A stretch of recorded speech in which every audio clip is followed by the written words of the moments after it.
कैसे आप लोग? उम्मीद करते हैं कि अच्छे होंगे, स्वस्थ होंगे और भगवान से मैं यही कामना करते हैं कि आप बिल्कुल ठीक रहें, घर में रहें, सेफ रहें।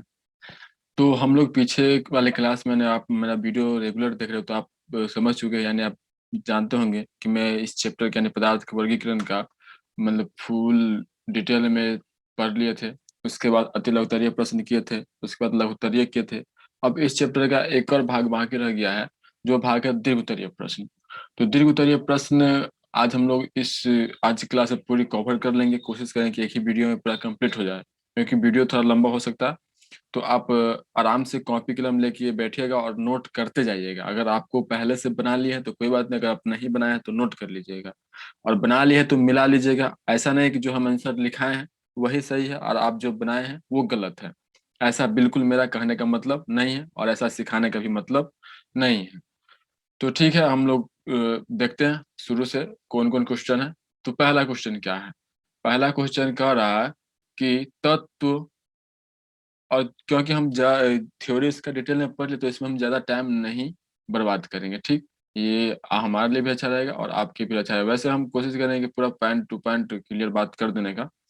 चलिए, तो पहला क्वेश्चन क्या है कि तत्व, यौगिक और मिश्रण की परिभाषा लिखे। अब हम पहले भी लिखा चुके थे, तत्व की परिभाषा लिखा थे, यौगिक का भी लिखा दिए थे और मिश्रण का भी लिखा थे। तत्व की परिभाषा क्या लिखाए थे? तत्व पदार्थ का वह शुद्ध रूप है जिसे किसी भी भौतिक या रासायनिक विधि द्वारा दो या दो से अधिक सरल द्रव्यों में विभाजित नहीं किया जा सकता है। जैसे में सोना, सोना का इमेज आप देखे थे। ओहो, गर्दन में जो कोई औरत गहने पहनी रहती है, गर्दन में नहीं, सॉरी, नाक में, कान में, तो जो बहुत चमकदार होती है वो क्या होती है? सोने की होती है, जिसे हम लोग क्या बोलते हैं? तत्व। सोना क्या है? एक धातु है। तो यहाँ पे मान लीजिए कि सोना जो है, उसको हम लोग अगर चाहें कि अलग करने के लिए, तो क्या आप सोना से चांदी बना सकते हैं? नहीं। बना दीजिएगा तो जादूगर हो जाइएगा, आपका भी नाम लिस्ट में आने लगेगा, जादूगर के लिस्ट में। तो ऐसा बिल्कुल संभव नहीं है। तो सीधा सा मतलब है कि किसी भौतिक रासायनिक विधि हमले से दो या दो से अधिक सरल सरल द्रव्यों में विभाजित नहीं। द्रव्य का मतलब पदार्थ, द्रव्य का मतलब क्या हो गया यहाँ पे? पदार्थ हो गया। ठीक है, आगे बढ़ते हैं। दूसरा, अब उसके बाद बोल रहा है कि यौगिक।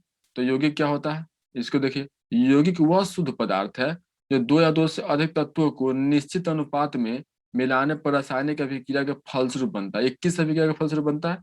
रासायनिक अभिक्रिया। मेन इंपोर्टेंट बात जो इसका यौगिक का यही याद रखना है कि ये जो होगा ये रासायनिक अभिक्रिया के फलस्वरूप बनता है। जैसे हम लोग बताए थे, जल का याद ही रखिएगा, बाद में कुछ याद रहे ना रहे, जल का आप याद ही रखिएगा। जैसे हाइड्रोजन और ऑक्सीजन, ठीक, हाइड्रोजन और ऑक्सीजन का संयोग जब हम लोग करवाते हैं तो क्या बनता है?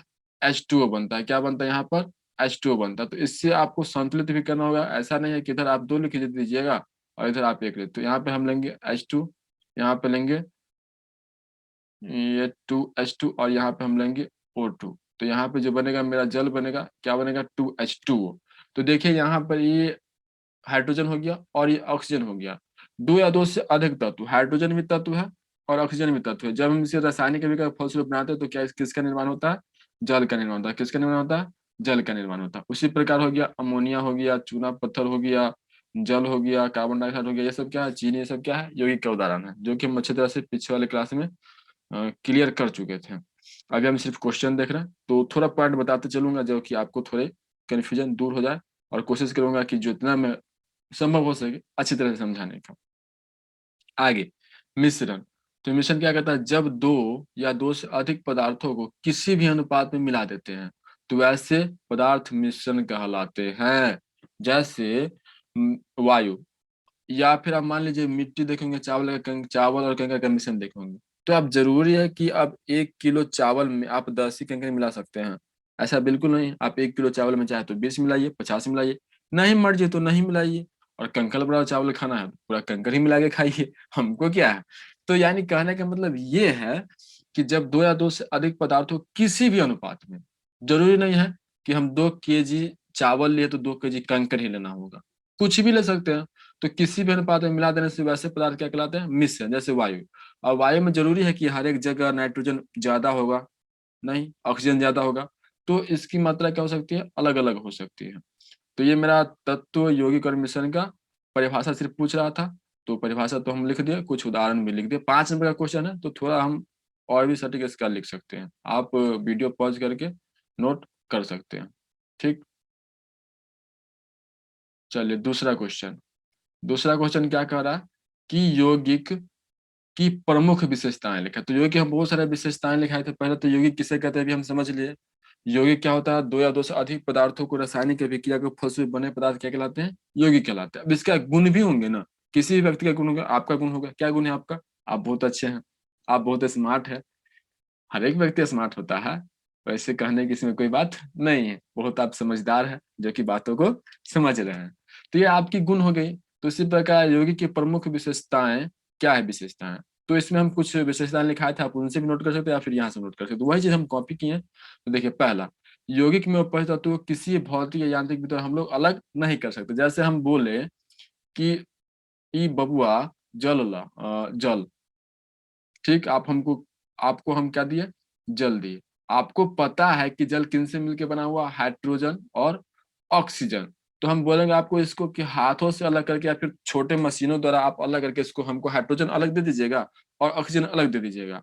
तो क्या आप हमको हाइड्रोजन ऑक्सीजन अलग करके दे सकते हैं, नहीं दे सकते हैं, क्योंकि इसको हम लोग भौतिक विधि द्वारा अलग नहीं कर सकते। दूसरा, किसी यौगिक के गुण उसके अवयव तत्व गुणों से क्या होते हैं, बिल्कुल भिन्न होते हैं। जैसे यहीं पर जो हम बात किए थे हाइड्रोजन और ऑक्सीजन का, तो क्या है यहाँ पे हाइड्रोजन, बार बार हम एक बार एक ही उदाहरण लें ताकि आपको एक ही याद रहे।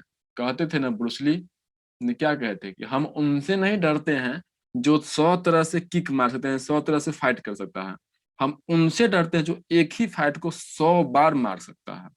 तो कहने का मतलब आप 100 गुण नहीं रखिए, आप एक ही गुण इतना अच्छा रखिए कि आपको उसमें कोई हरा नहीं सके। तो इसी प्रकार हम बार बार यही लेते हैं कि आपको ये याद ही रहे, हमेशा के लिए याद रहे। तो देखिए, जहाँ पे हाइड्रोजन और ऑक्सीजन ये दोनों क्या है, गैस, जबकि H2O क्या है, ये द्रव है, जल है ना। लेकिन ये दोनों गैस, ये आग को दोनों बढ़ा देता है, लेकिन जल आग को मुझा देता है, मतलब कम कर देता है। तो यहाँ पे क्या हो गया, अवयवी अलग हो गए।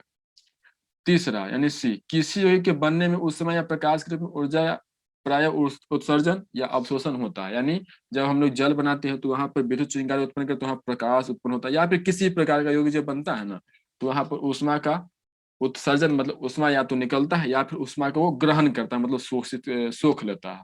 डी में, यौगिक में उसके विविध तत्व भार के विचार से एक निश्चित अनुपात में होते हैं। यानी यौगिक में जो भार का अनुपात होता है ना, वो निश्चित होता है। जैसे जल में, तो जल और हाइड्रोजन का जो अनुपात होगा ना, तो हाइड्रोजन का अगर हम 2 परमाणु ले रहे हैं तो ऑक्सीजन का हमको एक लेना है, 2 अनुपात 1 की कर ले तो यहाँ पे 1 अनुपात 8 हो जाता है। यहाँ पे कितना होता है, 1 अनुपात 8 की होता है। हाइड्रोजन कितना है, हाइड्रोजन H1, ऑक्सीजन OH6 यानी 16 होता है। ठीक, अभी हम कैसे निकालते हैं, एक बार हम ये चेक कर लेते हैं। जैसे देखिए, जल का हम बोले अनुपात, ठीक, तो चेक कर लेते हैं। अगर आपको याद होगा तो आप आसानी से फाइंड कर सकते हैं, अदरवाइज आपको याद तो करना ही होगा। जैसे देखिए, हाइड्रोजन का परमाणु संख्या कितना होता है, 1। तो 1 × 2 हम यहाँ पे कर सकते हैं ना, 1 × कितना कर सकते हैं, 2, क्योंकि कितना परमाणु लिया हाइड्रोजन का, 2 परमाणु लिया, अनुपात हो गया। ऑक्सीजन का परमाणु संख्या कितना होता है, 16, ऑक्सीजन OH16, यानी इसका परमाणु संख्या कितना होता है, 16 होता है। तो 16 यहाँ से हम कर दे, इसको हम काट देंगे, अनुपात में बट्टा होता है, काट दो, 2 इकाई 2, ठीक, और फिर क्या हो जाएगा, 2 × 8 = 16, यानी 1 अनुपात 8 होता है, 1 अनुपात 8 यहाँ से आ गया ना, 1 अनुपात 8। तो कहने का मतलब यौगिक जो तत्व का जो निश्चित अनुपात होता है, तत्व जो होता है वो निश्चित अनुपात में होता है। चाहे आप जल नाले से लीजिए या फिर जल से, मतलब कि कुएं से लीजिए या फिर तालाब से लीजिए या फिर नदी से लीजिए, या फिर आप पानी खरीद के लाइए, किसी भी प्रकार का पानी का जो बात करेंगे ना, तो उसमें हाइड्रोजन और ऑक्सीजन का जो अनुपात होगा वो 1 अनुपात 8 होगा। मतलब हाइड्रोजन का अगर हम 2 परमाणु ले रहे हैं तो ऑक्सीजन का कितना परमाणु लेना होगा, 1 परमाणु लेना होगा। बात क्लियर, बिल्कुल क्लियर हो गया होगा। चलिए आगे, ई में, यौगिक के द्रव्यनांक और क्वथनांक निश्चित होते हैं। जैसे जल अगर 100 डिग्री सेल्सियस पे उबलता है तो 100 डिग्री सेल्सियस पर ही उबलेगा, अगर उससे कम होगा तो नहीं उबलेगा। ठीक, आगे एफ, यौगिक एक समांग पदार्थ है। समांग कहने मतलब इसका सभी कण एक जैसा होता है, समांग मतलब इसका सभी कण एक जैसा होगा। आप वीडियो पॉज करके लाइन बाय लाइन नोट करते जाइएगा। ठीक, अब आगे बढ़ते हैं, दूसरा भी मेरा हो गया clear. Next question is coming, ये आ गए भाई साहब, आ गए, तो स्वागत वागत करिए इनका। हम नहीं जी, तीसरा क्वेश्चन आ गए हैं। तीसरा क्वेश्चन भाई साहब आ गए हैं, तो देखिए क्या है, इनको भी देख लेते हैं। तीसरा क्वेश्चन है कि तत्व और यौगिक में मुख्य अंतर बताएं। मुख्य अंतर आप छाट छाट कर लिख सकते हैं या फिर आप सेम कॉपी पेस्ट कर सकते हैं, कोई दिक्कत नहीं। तो देखिए पहला तत्व तो हम समझ चुके किसे कहते हैं, यानी तत्व उसे कहते हैं जिसे किसी भी भौतिक या यांत्रिक विधि द्वारा दो या दो से अधिक पदार्थों में विभाजित नहीं किया जा सकता है। वह यौगिक रासायनिक अभिक्रिया के फलस्वरूप बनता है, दो तत्वों के मिलाने से बनता है। पहला तत्व वह पदार्थ है जो दो या दो से अधिक भागों में विभाजित नहीं किया जाए, जैसे सोना। सोना का आप अलग अलग भागों में कितना भी काटिएगा तो सोना सोना ही रहेगा। यौगिक अलग अलग परमाणु में विभाजित हो सकता है, जैसे जल। जल में क्या है कि हाइड्रोजन और ऑक्सीजन है, ठीक। तो इससे हम लोग क्या कर सकते हैं, अलग कर सकते हैं, यानी हाइड्रोजन को और ऑक्सीजन को अलग कर सकते हैं। दूसरा तत्व एक ही प्रकार के परमाणुओं से बने होते हैं, यानी सोना जो होता है सोना किन से बनता है, यानी सोना छोटे छोटे सोने के कणों के बल्कि बड़ा बनता है, लेकिन कितना भी हम डिवाइड करें तो क्या होगा, वो सबसे छोटा कण होगा, क्या होगा, परमाणु होगा। यौगिक अलग अलग परमाणुओं से मिलकर बने, जैसे जल ही देखिए यौगिक है ना, तो हाइड्रोजन का परमाणु हो जाएगा और ऑक्सीजन का परमाणु हो जाएगा, तो यहाँ पे हाइड्रोजन का अलग हो गया और ऑक्सीजन का अलग हो गया। तीसरा तत्वों के रासायनिक और भौतिक गुण यौगिक से अलग होते हैं। भौतिक रासायनिक गुण कहने का मतलब कि जैसे जल, हाइड्रोजन और ऑक्सीजन, तो फिर से हम वही बात कर देंगे कि हाइड्रोजन ऑक्सीजन गैस है जबकि जल एक द्रव है। तत्वों के भौतिक रासायनिक गुण तत्वों से क्या होते हैं, अलग, वही बात हो गया कि इनसे ये अलग होते हैं। तत्व का सूक्ष्म कण जो ये सबसे इंपोर्टेंट, ये ऑब्जेक्टिव में भी पूछता है कि तत्व का सूक्ष्म कण क्या कहलाता है, तो तत्व को याद कर लीजिए। तत्व का सूक्ष्म कण परमाणु कहलाता है, तत्व का सूक्ष्म कण परमाणु कहलाता है, तत्व का सूक्ष्म कण परमाणु कहलाता है, तत्व का सूक्ष्म कण परमाणु कहलाता है, याद हो गया। तत्व का सूक्ष्म कण क्या कहलाता है, परमाणु कहलाता है। तत्व का सूक्ष्म कण क्या कहलाता है, परमाणु कहलाता है। लेकिन यौगिक का सूक्ष्म कण क्या कहलाता है, अणु कहलाता है। जैसे जल, जल में क्या H2O है, तो इसका जो सबसे छोटा कण लेंगे ना, सबसे छोटा कण, उसमें हाइड्रोजन भी होगा और ऑक्सीजन भी होगा, इसीलिए इसको हम लोग क्या बोलते हैं, अणु बोलते हैं। क्लियर। तो मेरा तीसरा क्वेश्चन भी हो गया। कुछ उदाहरण आप अपने मन से तत्व और यौगिक का लिख सकते हैं, यहाँ पे हम बॉक्स छोड़ दिए हैं, तो आप लिख लीजिएगा, अच्छा रहेगा। And next question. Question? What is question? I mean question. The next question is coming up, and question number is 4. Yes, question number is 4. No, let's see what is. तो क्वेश्चन नंबर 4 क्या कह रहे हैं, ये भाई साहब क्या कह रहे हैं, भाई साहब, हाँ हाँ दिख गया भाई साहब। उपयुक्त उदाहरण देकर यौगिक और मिश्रण में अंतर बताए। यहाँ पे बोला है कि यौगिक और मिश्रण में अंतर बताने के लिए तो बहुत सारा हम पॉइंट लिखा है, उससे आप छाट छाट के लिखिए या फिर यहाँ से लिखिए, देखिए क्या है, या फिर आप बुक से भी लिख सकते हैं, कोई डाउट नहीं है। जैसे उदाहरण देके बोला है, जैसे मिश्रण बालू और कंकड़ हो गया, ठीक। यौगिक क्या हो गया, जल हो गया। तो इन्हीं दोनों बातों को हम लोग देख के, नहीं इसका और इसका देख के हम दोनों को यहाँ पे अंतर स्पष्ट करेंगे।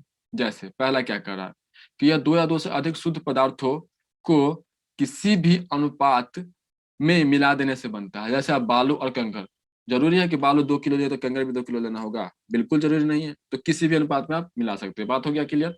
दो ये लेकिन यौगिक यह शुद्ध पदार्थ है जो दो या दो से अधिक तत्वों के एक निश्चित अनुपात में संयोग होने से बनता है, यानी जल जो होगा हाइड्रोजन ऑक्सीजन के संयोग से ही बनेगा, यानी निश्चित अनुपात में।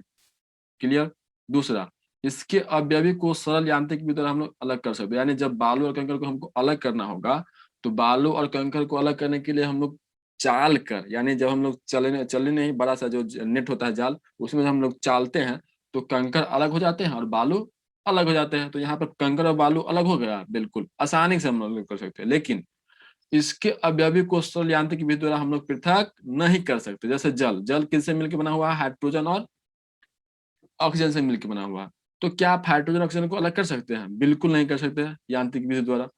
तीसरा, इसमें अवयविक के अपने अपने मौलिक गुण कायम रहते हैं, अतः मिश्रण के गुण इसके भी गुणों से गुणों के औसत होते हैं। मतलब कि जब ये निर्माण हुआ है बालू और कंकड़ का, तो इनके जो गुण होंगे वो जैसा गुण पहले था वैसा मिश्रण के बाद भी रहेगा।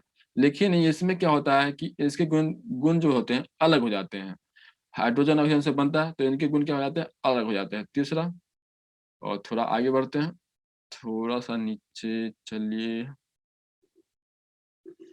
3 पॉइंट हो गया। आप वीडियो पॉज करके लिखते जाइएगा, क्योंकि हम थोड़ा स्पीड में जा रहे हैं, हम रुकेंगे तो फिर आपको इरिटेटिंग होने लगेगा।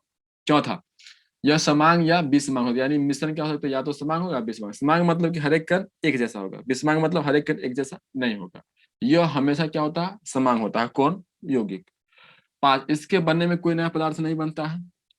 ठीक बा, यह अपने आप से एक नया पदार्थ है, यानी यौगिक क्या होता है, नए पदार्थ बनाता है। इसके बनने में ऊर्जा परिवर्तन यानी ऊर्जा का आग उग नहीं लगता है, सिंपल सी बात। लेकिन इसके बनने में आग उग लगने की संभावना रहती है। इसके द्रव्यमान क्वथनांक निश्चित नहीं होता, यानी कभी भी कितने भी टेम्परेचर पे कभी उबल जाएगा, कभी ठंडा हो जाएगा, यानी कोई गारंटी नहीं है इसका। बाबू साहब है ही कुछ रंग बदलू। इसके द्रव्यमान क्वथनांक निश्चित होते हैं। यह एक ही प्रकार के अणु से बना होता है, यह 2 या 2 से अधिक प्रकार के अणु विद्यमान होने से बनता है। तो ये मेरा हो गया question number 4 complete. And the next question is 5। So we are moving to a next question, and next question is coming up. चलिए, 5वां क्वेश्चन भी अब आ ही गए हैं, तो इनको भी देख लेते हैं। ये क्या कहे, समांग और विषमांग मिश्रण से आप क्या समझते हैं? प्रत्येक का एक एक उदाहरण दे। ठीक, समांग और विषमांग। तो समांग मिश्रण मतलब क्या, कि वह मिश्रण जिनमें पदार्थ परस्पर पूर्ण रूप से मिश्रित होते हैं। उदाहरण, जल और चीनी का मिश्रण समांग मिश्रण है। जैसे यहाँ पे इमेज में आपको दिख रहा होगा कि यहाँ पे चीनी और जल को जो हम लोग मिलाए हैं, तो क्या आप बता सकते हैं कि यहाँ पे चीनी दिख रहा है, यहाँ पे चीनी दिख रहा है, यहाँ पे चीनी नहीं दिख रहा है, क्योंकि सही तरह से मिला हुआ है। तो यह क्या है, समांग मिश्रण। जबकि विषमांग मिश्रण वे मिश्रण जिन्हें पदार्थ अलग अलग रहते हैं और एक पदार्थ छोटे कणों, छोटे छोटी बूंद अथवा बुलबुले के रूप में दूसरे पदार्थ में हर जगह फैले रहते हैं, वह क्या कहलाते हैं, विषमांगी मिश्रण कहलाते हैं। जैसे आप देखोगे गंदे जल देखे होंगे ना, तो गंदे जल में क्या होता है कि मिट्टी के कण छोटे छोटे, यानी जो कण होते हैं वो दिखते रहते हैं, यानी नंगे आंखों से आपको पता है कि जल और मिट्टी का मिश्रण है, लेकिन मिट्टी उसमें दिखते रहते हैं। थोड़ी देर छोड़ देने पर वो क्या होते हैं, अलग हो जाते हैं। तो ये हो गया विषमांगी मिश्रण। यहाँ पे लिख लीजिएगा मटमैला जल, यानी गंदे किसी गड्ढे का मटमैला जल। यहाँ पे लिख लीजिएगा किसी गड्ढे का मटमैला जल। तो 5 question is completed. And next question is question number 6। आजा भाई साहेब, थोड़ा लेट आते हैं, कोई बात नहीं, हम भी तो फास्ट ही है, और आप तो महा फास्ट है। हमसे ज्यादा फास्ट आप लोग लगते हैं। कैसे? अब कैसे तो आप ही समझ आइए। क्वेश्चन नंबर देख लेते हैं, फिर इसका आंसर देख लेंगे। क्वेश्चन क्या बोल रहा है कि अमोनियम क्लोराइड को बालू से ऊर्ध्वपातन विधि की सहायता से आप पृथक कैसे करेंगे, यानी अमोनियम क्लोराइड और बालू। हम लोग जानते हैं कि जब अमोनियम क्लोराइड को गर्मी देते हैं, तो अमोनियम क्लोराइड क्या होता है, वो छलने लगता है, मतलब कि वो वाष्प बन के उड़ने लगता है। और जब भी वो वाष्प बन के उड़ेगा, तो उसके अंदर जो ठोस होगा वो नीचे रह जाएगा। जैसे कोई व्यक्ति, दो व्यक्ति है, अगर एक व्यक्ति को एक थप्पड़ मारे तो ज्यादा उछलता है, एक व्यक्ति को कम मतलब मजबूत है तो जल्दी नहीं उछलेगा। तो इसी प्रकार यहाँ पर अमोनियम क्लोराइड भाई साहब बालू के साथ मिले हैं, लेकिन कमजोर है, मारने के साथ ही उछल जाते हैं। तो यहीं पे हम देख रहे हैं, इसका आंसर देख रहे हैं। आंसर क्या, आंसर आंसर आजा आजा भाई साहब, थोड़ा नीचे है, प्रिंटिंग में थोड़ा आगे नीचे हो जाता, देखिए। तो अमोनियम क्लोराइड और बालू के मिश्रण को अलग करने के जो हम लोग विधि का उपयोग करेंगे ना, वो कौन विधि होगा, उध्र्वपातन विधि होगा। कौन विधि होगा, उध्र्वपातन। ठीक। अब क्योंकि जब इससे उष्मा दिया जाता है, यानी गर्मी जब आग दिया जाता है, तो अमोनियम क्लोराइड उध्र्वपातन हो जाता है। उध्र्वपातन करने का मतलब वो उड़ जाता है गैस के रूप में, यानी वाष्प के रूप में उड़ जाता है। लेकिन बालू जो होता है क्या होता है, ठोस होता है, बेचारा वो रह जाता है। तो जिसके कारण दोनों क्या हो गया, अलग हो गया, एगो उड़ के भाग गया, एगो बैठा रह गया, तो अलग हो गया ना। अब यहाँ पे इमेज से देख लीजिए। जैसे यहाँ पे देखिए, ये जो मिश्रण है, ये मिश्रण किसका है, अमोनियम क्लोराइड और बालू का मिश्रण। ये किसका मिश्रण है, अमोनियम क्लोराइड और बालू का। नीचे से हम क्या दे रहे हैं, नीचे से हम आग दे रहे हैं। आग ला दे रहे हैं उछालने के लिए, तब तो उछलेगा छुट्टा। तो यहाँ से उछालने के लिए क्या होगा कि अमोनियम क्लोराइड, देखिए यहाँ पे वो वाष्पीकृत हो, यानी उध्र्वपातित हो रहा है। यहाँ पे उध्र्वपातित होता है। यहाँ पे कॉटन हम यानी कपड़ा रख दिए हैं, इसलिए ताकि यहाँ पर जो वाष्प हो इसमें आके घम जाए, यानी मिल जाए। बाद बाकी जो यहाँ पे होगा बालू अलग हो जाए। तो ये विधि हम लोग समझ गए, आप इसे नोट कर सकते हैं। ठीक, आगे बढ़े, हो गया होगा नोट तो, बढ़े आगे। 5 6 क्वेश्चन हो गया। अब ये है क्वेश्चन नंबर 7। चलिए थोड़ा स्पीड में देखते हैं। हाँ, 7वां क्वेश्चन क्या है? प्रभाजी अस्त्रवन। ओह, कितना अच्छा क्वेश्चन है। प्रभाजी अस्त्रवन का वर्णन करें। प्रभाजी स्त्रवन बोलिए या फिर प्रभाजी आसवन बोलिए, बतवा is the same. Very good. तो ये क्या होता है, पहले परिभाषा इसका देख ले। नहीं, परिभाषा नहीं देखेंगे। यह विधि का प्रयोग दो या दो से अधिक घुलनशील द्रव हो जिनके क्वथनांक का अंतर 10 डिग्री सेल्सियस या कम होता है, यानी लगभग 10 होगा या फिर उससे कम होगा। ज्यादा होगा तो फिर आसानी से नहीं हो पाएगा। तो उससे अलग करने में जो हम लोग विधि का उपयोग करते हैं, वो इस विधि का नाम क्या है? प्रभाजी अस्त्रवन विधि का उपयोग किया जाता है। उदाहरण, मैथिल ऑरेंज और एसीटोन को इसी विधि द्वारा हम लोग क्या करते हैं? अलग करते हैं, यानी प्रभाजी अस्त्रवन विधि द्वारा ही अलग करते हैं। ये विधि ये हम मेथड जो है बहुत अच्छे से लास्ट वाले वीडियो में जो हम लोग देखे थे। एक बार फिर से रिपीट कर लेते हैं प्रभाजी अस्त्रवन, ताकि आपको समझने में सुविधा हो। देखिए यहाँ से कोई स्टैंड है, बर्नर। ये क्या है? आसवन फ्लास्क। यहाँ पे एरो के द्वारा हम यहाँ पे समझा दिए हैं, ये आसवन फ्लास्क है। ये प्रभाजी कॉलम है। ये क्लैंप है, यानी पकड़ने वाला क्लैंप। ये थर्मामीटर है, यानी कितना गर्मी मिल रहा है इसको। ये कॉर्क है। अब ये जो है जल है। यहाँ पे इसमें जो क्या है, जल है। और ये जो है ये पाइप है। तो देखिए एसीटोन और अल्कोहल। तो एसीटोन कम गर्मी पा के, ये दोनों का अंतर जो होता है 10 डिग्री सेल्सियस होता है। ठीक, एक का होता है 56, दूसरे का होता है 65। तो जब हम दोनों को एसीटोन का होता है 56, तो एसीटोन पहले क्या होगा, जब भी आग तो एसीटोन उड़ने लगेगा। अब एसीटोन उड़ के देखिए यहाँ पे पहले क्या होगा कि ये भाई साहब यहाँ से जाएंगे, पहले द्रव से किस में बदलेंगे? वाष्प में। वाष्प से बदल के यहाँ पे पहुंच गए। यहाँ पहुंचने के बाद इसके बगल में कौन है? जल है। अब जल के पास जब ये पहुंचेगा तो जल क्या होता है, होते हैं ये ठंडे, और इधर से कैसे होके आ रहे हैं? गर्म होके आ रहे हैं।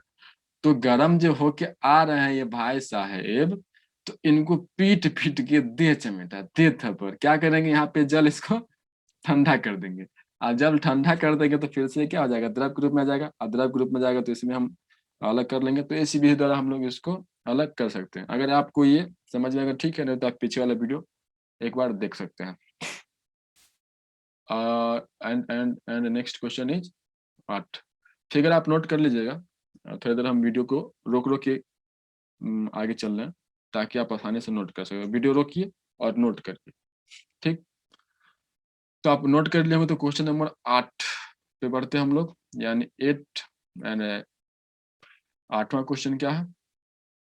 देखिए क्या कर रहा है कि लोहा को गंधक से पृथक करने की किन्हीं दो विधियां पूछ रहा है। पढ़ाए हैं एक, पूछ रहा है दो, तो कोई बात नहीं, दोनों विधि हम लोग देख लेते हैं। पहला पहला जो विधि है चुंबकीय पृथक्करण, जैसे हम लोग मैग्नेटिक सेपरेशन बोलते हैं। चुंबकीय यानी मैग्नेटिक सेपरेशन।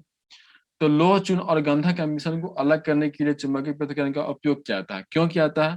क्योंकि हम लोग जानते हैं जो लोहा होता है, लोहे के कण, वो चुंबक से क्या होते हैं? चिपक जाते हैं। चुंबक से वो क्या होते हैं? आके चिपक जाते हैं। लेकिन सल्फर जो होंगे वो लोहे से चुंबक से नहीं चिपकते हैं। तो देखिए यहाँ पर देखिए कि ये है कुछ यहाँ पर लोह चूर्ण और गंधक का मिश्रण। तो यहाँ से ये जाएगा, तो यहाँ पर ये क्या है कि लोह चूर्ण इधर आ जाएगा और जो गंधक होगा इधर आएगा। तो इसके द्वारा हम अलग कर सकते हैं। या फिर हम लोग क्या कर सकते हैं, दूसरा में, यानी चुंबक इसके पास में रखेंगे। तो यहाँ से चुंबक पास में रखें तो लोह चूर्ण इसमें आकर चिपक जाएगा, और जो बाद बाकी बचेगा, क्या बचेगा? वो सल्फर बचेगा। तो इसको भी आप नोट कर लीजिए। पहला मेथड हो गया।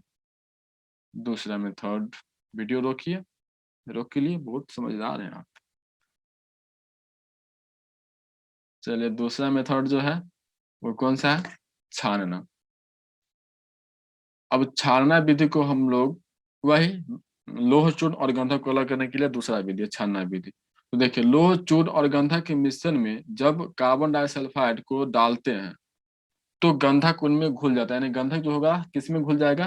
कार्बन डाइसल्फाइड में घुल जाता है। किंतु लोहे के कणों पर इसका कोई प्रभाव नहीं पड़ता। अब लोहे कण क्या होगा कि इसमें कोई पुराने लोहा का कण जैसा था वैसा ही रहेगा, लेकिन सल्फर गंधक जो है कार्बन डाइसल्फाइड में घुल जाएगा। तो जब हम इसको छानेंगे ना, तो लोहा जो होगा अलग हो जाएगा, और ये क्या बन जाएगा? विलयन बन जाएगा, यानी शरबत की तरह ये बन जाएगा। तो शरबत की तरह बन जाएगा तो ये अलग हो जाएंगे, और लोहा जो होगा वो चलनी को नहीं पार कर पाएंगे, तो इसके अनुसार चलनी के एक ओर हो जाएगा लोहा और एक ओर हो जाएगा सल्फर, हो गया अलग। चलिए ये भी आपको ये समझ में आ गया होगा। वीडियो रोकिए और नोट करिए। रोक लिए वीडियो, नोट भी हो गया। आगे 9th क्वेश्चन, क्वेश्चन नंबर 9 क्या कर रहे हैं कि बिले, विलायक और विलयन की व्याख्या करें। व्याख्या मतलब कि एक्सप्लेन करें, एक्सप्लेन मतलब उसके बारे में बताइए। तो देखिए क्या होता है विलयन, दो या दो से अधिक पदार्थों के समान मिश्रण को हम लोग क्या कहते हैं, विलयन कहते हैं। जैसे जल और चीनी का मिश्रण क्या होगा, यहाँ पे विलयन का उदाहरण है। याद करते जाइएगा, क्वेश्चन है तो अच्छा रहेगा। विलायक, विलयन का वह घटक जो प्राय अधिक मात्रा में होता है क्या कहलाता है, विलायक कहलाता है। विलेय, विलयन का वह घटक जो प्राय कम मात्रा में होता है क्या कहलाता है, विलेय कहलाता है। हम थोड़ा स्पीड में इसलिए बढ़े क्योंकि हम क्वेश्चन ये टॉपिक से पहले बहुत पढ़ लिए हैं, तो इसीलिए स्पीड होना भी थोड़ा जरूरी हो जाता है। अब पूछ रहा है व्याख्या करना क्या, तो विलयन के कुछ आप गुण लिख दीजिए, हो सके तो आप एक दो अपने मन से भी लिख दीजिए जो आपको समझ में आया हो। वीडियो रोकिए और आगे बढ़िए। चलिए तो आगे देखते हैं। ये क्वेश्चन एक ही बार में आ जाएगा आपकी स्क्रीन पर, देखिए स्क्रीन रोकिएगा तो एक साथ में दिख जाएगा, पूरा दिख जाएगा, आप पूरा 9 का क्वेश्चन नोट कर सकते हैं। ये गुण सब हम क्या डिस्कस करें, और ये तो आप पढ़ लिया, तो इसमें डिस्कस नहीं करेंगे, आप नोट कर लीजिए, बाद में आपको समझ में आसानी से आ जाएगा। क्वेश्चन नंबर हम लोग 9th देखते हैं। क्वेश्चन नंबर कौन सा, 9th, सर 9th तो हो ही गया। क्वेश्चन नंबर हम लोग 10th देखते हैं। चलिए देख लेते हैं इसको, हो गया ये। आगे क्या बोल रहा है कि विलायता क्या है, कमरे के ताप पर, क्या बोला है कमरे के ताप पर, कलर चेंज नहीं हुआ, हाँ हाँ येलो दिख रहा है क्या, हाँ दिख रहा होगा। विलायता क्या है, कमरे के ताप पर सोडा यानी पोटेशियम नाइट्रेट बोलते हैं सोडा को, कि विलायता ज्ञात करने की विधि को लेकर। तो पहले हम लोग जानते हैं कि विलायता होता क्या है। तो एक निश्चित ताप पर किसी विलायक की दी हुई, किसी विलायक की एक निश्चित मात्रा में घुले हुए विलय पदार्थ की अतः अधिकतम मात्रा को विलय पदार्थ की विलयता कहते हैं। यानी मान लीजिए कि कोई जल है, ठीक, अब जल में हमको क्या मिलाना है, चीनी मिलाना हो, तो चीनी मिलाने के लिए हम जितना अधिकतम मात्रा में मिला सकते हैं चीनी को, तो वही क्या कहलाता है, विलयता कहलाता है। अब माना कि किसी कमरे के ताप पर हमें पोटेशियम नाइट्रेट की जल में विलयता ज्ञात करनी है। अब हम यहाँ से चेक कर लेते हैं, बोला है कि विलयता ज्ञात करने के लिए एक विधि उल्लेख करें, तो यहाँ पे विधि दिया जाता है। तो माना है किसी कमरे के ताप पर हमें पोटेशियम नाइट्रेट की जल में विलयता ज्ञात करनी है, ठीक। तो इसके लिए जल में सोडियम क्लोराइड का संतृप्त विलयन तैयार करेंगे, यानी उसमें हम लोग क्या कर देंगे, सोडियम क्लोराइड और जल को मिला देंगे। इस विलयन का लगभग 10 ml पहले से माप हुए बेसिन में लेते हैं, विलयन के साथ बेसिन को पुनः तौल लेते हैं, तौल मतलब माप लेते हैं। अब बेसिन को बालू उसमें पूरा कर धीरे धीरे गर्म करते हैं, जब पूरा जल वाष्पित हो जाता है और बेसिन में सिर्फ ठोस अवशेष बचता है, जब उसको हम लोग छानते हैं, तो ये नोट कर लीजिएगा।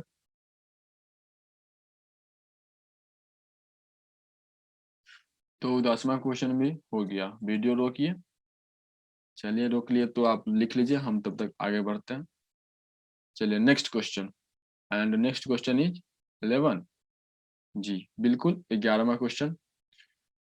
ये क्वेश्चन क्या कर रहे हैं, देखिए एक साथ स्क्रीन पे, हाँ एक साथ ये दिख जाएगा। आप बॉक्स बना के भी लिख सकते हैं या फिर आप पॉइंट बाय पॉइंट भी लिख सकते हैं, वो आपकी मर्जी। तो इसमें बोल रहा है कि वास्तविक विलयन, कुलाइटिक विलयन और निलंबन में अंतर स्पष्ट करें। तो सबसे पहले आप लोग जानते हैं कि वास्तविक विलयन क्या होता है, कुलाइटिक क्या होता है और निलंबन क्या होता है, पीछे क्लास में पढ़े होंगे। बार बार हम बोल रहे हैं पीछे क्लास में पढ़े होंगे ताकि आपको पीछे क्लास देखना जरूरी हो जाए।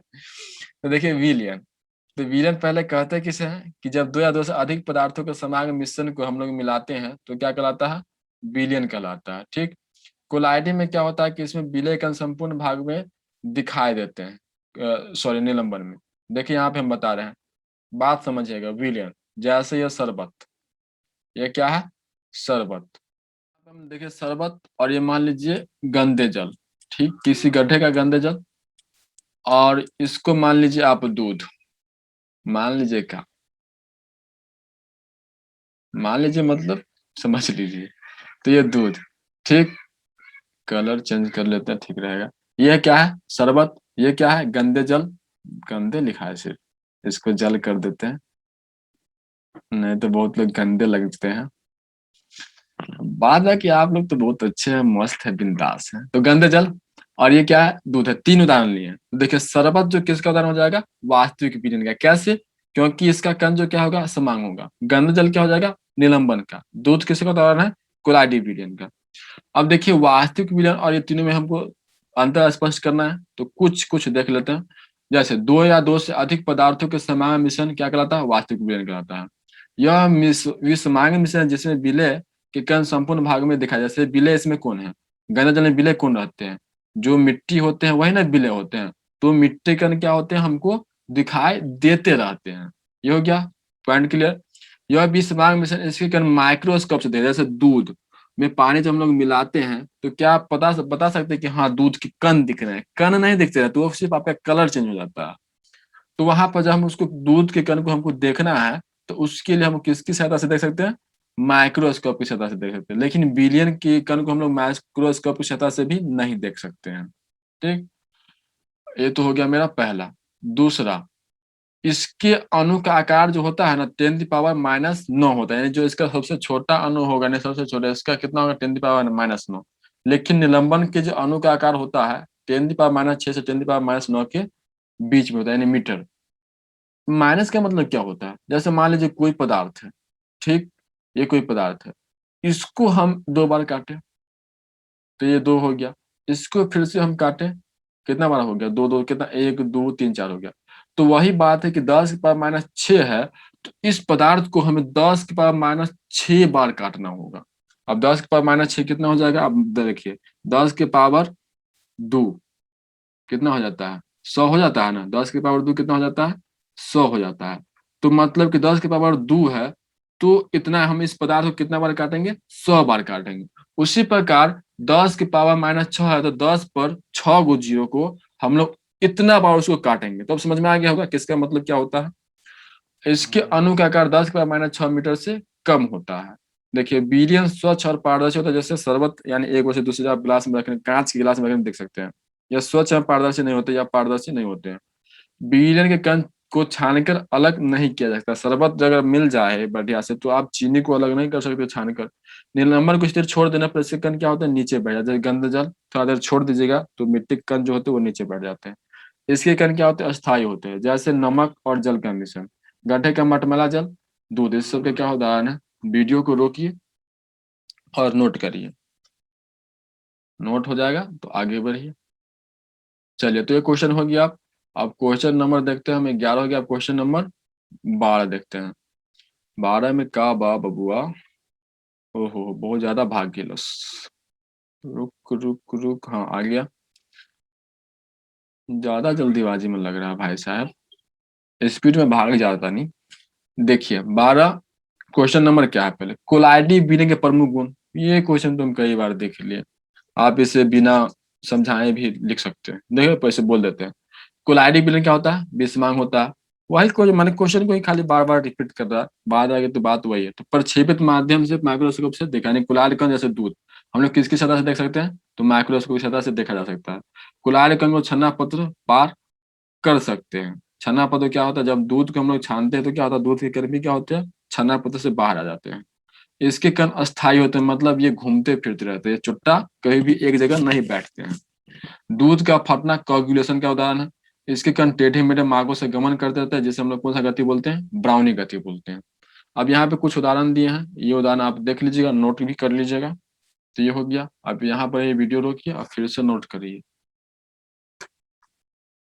चलिए, नोट हो गया होगा तो आगे बढ़ते हैं। Question number 13।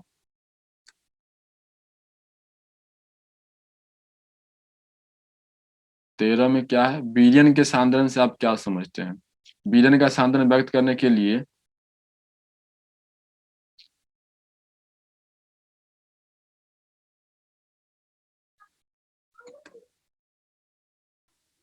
क्या बोला कि बिलियन के सांद्रण से आप क्या समझते हैं। तो क्वेश्चन के पहले हम पूरा स्क्रीन पर फिट कर लेते हैं।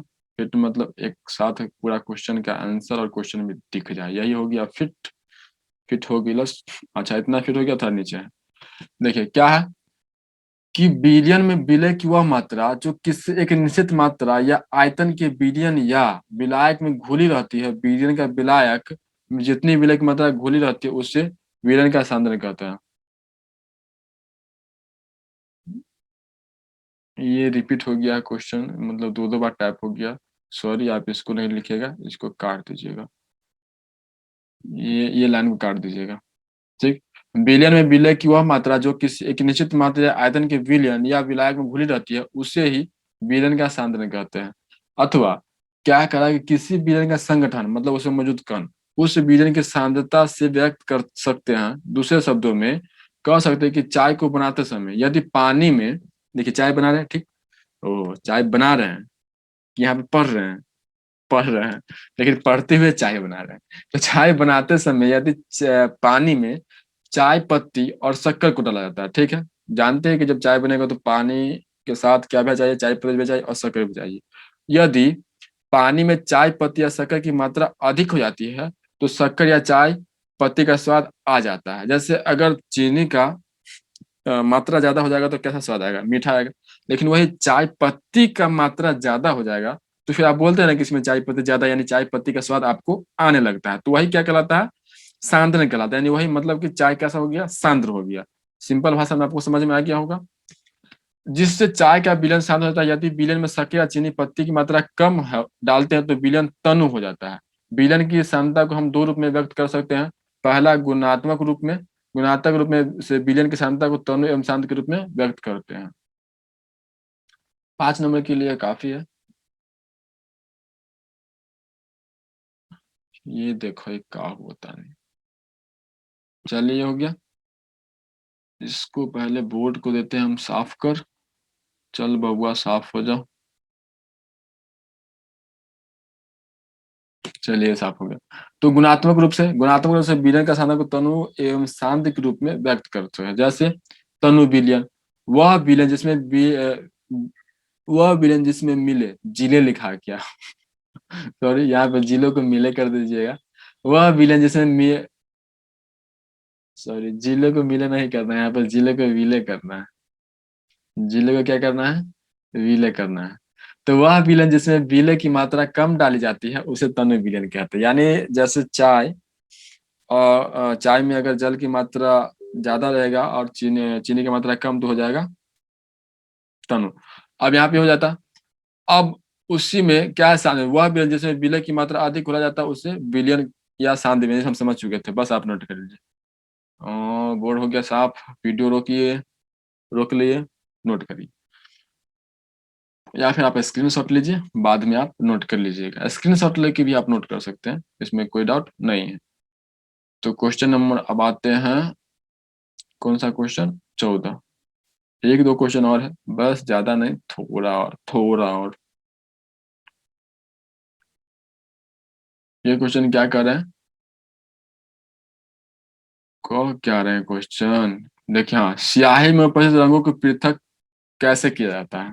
यानी स्याही में क्या होते हैं, स्याही कई रंगों का मिश्रण होता है। तो हम चाहते हैं कि कई रंगों का मिला हुआ है ना, तो सभी रंगों को हम अलग कर दें। तो उस विधि को अलग करने के लिए हमें किस विधि का उपयोग करना चाहिए, यानी किस विधि अपनानी चाहिए, तो वही हमको समझना है। देखिए, तो जो हम लोग स्याही में उपस्थित रंगों को अलग करते हो, किस विधि द्वारा अलग करते हैं, तो पहले क्रोमेटोग्राफी द्वारा। किस विधि द्वारा, क्रोमेटोग्राफी द्वारा। ऑब्जेक्टिव में भी पूछा जाता है कि स्याही में उपस्थित रंगों को किस विधि द्वारा अलग करते हैं, तो क्रोमेटोग्राफी विधि।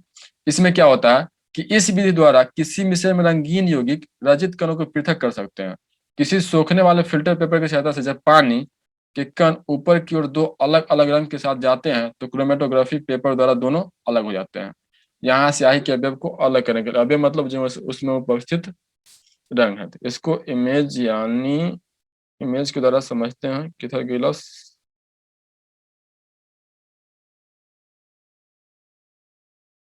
ये इमेज आपके सामने क्रोमेटोग्राफी दिख रहा होगा। देखिए क्या है कि यहाँ पर कोई मान लीजिए कि इंक है, इसमें क्या है, इंक है।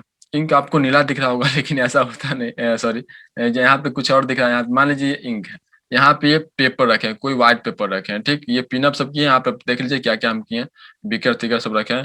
तो देखिए यहाँ पे जो रंग होगा ना, धीरे धीरे क्या कि रंग अलग अलग हो रहा है, यहाँ पे अलग अलग हो रहा है ना, सभी रंग जो जो रंग इसमें मौजूद है वो सभी अलग है। फिगर के आप नोट कर लीजिएगा, और यहाँ पे दो चार कलर आप ड्रॉ कर लीजिएगा, जरूरी नहीं कि जितना ही कलर है उतना कलर आप रखिए, कुछ कलर आप नोट कर लीजिएगा।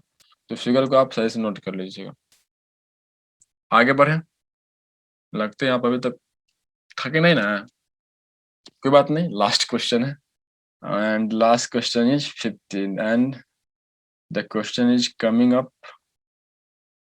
Let's see the question number 15. What is saying? जल का अस्त्रवन दिखाने के लिए एक सरल प्रयोग का वर्णन करें। ये क्वेश्चन सही था। अस्त्रवन या आसवन क्या होता है? देखिए, वह प्रक्रिया जिसमें किसी द्रव को गर्म करके वाष्प में परिवर्तित किया जाता है, फिर उस वाष्प को ठंडा करके पुनः द्रव में संघनित किया जाता है।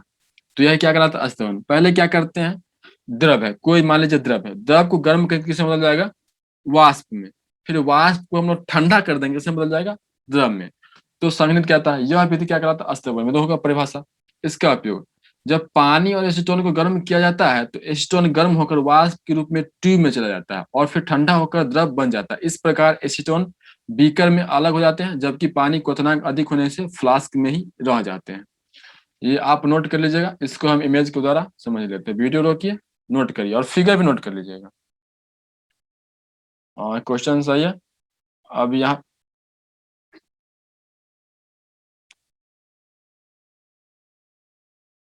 किधर गया है? अच्छा, इधर है। देखिए क्या होता है।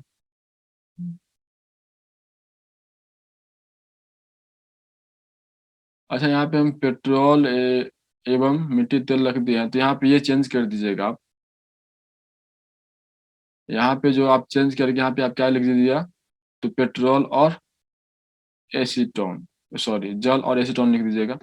तो देखिए क्या होता है कि जल एवं एसीटोन का मिश्रण है, ठीक। अब एसीटोन का क्वथनांक कितना होता है? कम होता है, और जल का क्वथनांक अधिक होता है। तो जब इसको हम लोग गर्मी तक यानी यहाँ से आग देंगे ना, तो क्या होगा कि एसीटोन वाष्पित होकर यानी गर्म पाकर ये क्या होगा, यहाँ से उड़ जाएगा। उड़ने के बाद जो रास्ता इसको मिलेगा उसी से ना भागेगा। तो यहाँ से इसको रास्ता ये मिला, तो यहाँ से आकर ये यहाँ पे गया। फिर तो यहाँ पे दोनों ओर क्या रखा हुआ है? जल रखा हुआ है। दोनों ओर क्या रखा हुआ है? जल। यानी जल इसको क्या कर देगा? पीट के दे तेज से क्या कर देगा? ठंडा कर देगा। गर्म रहेगा तो तेज तेज, यहाँ से इसको ठंडा कर देगा। तो फिर यहाँ पे क्या हो जाएगा? एसीटोन यहाँ पे आ गया, एसीटोन यहाँ पे आ गया। जब तक ये प्रक्रिया तब तक होगी जब तक कि पूरा एसीटोन उड़ के यहाँ पे ना आ जाए। अब यहाँ पे जो बचेगा, क्या बचेगा? तो जल बचेगा। ये मेरा लघुत्तर, सॉरी, दीर्घोत्तरीय प्रश्न का सेशन था, यानी क्लास था। तो ये मेरा पूरा क्वेश्चन सॉल्व हो गया। आप वीडियो को रोक रोक करके नोट कर लीजिएगा। अगर आपको अच्छा लगा हो तो ठीक, और इसको जिसे जरूरत हो प्लीज उससे शेयर कर दीजिएगा। Thank you.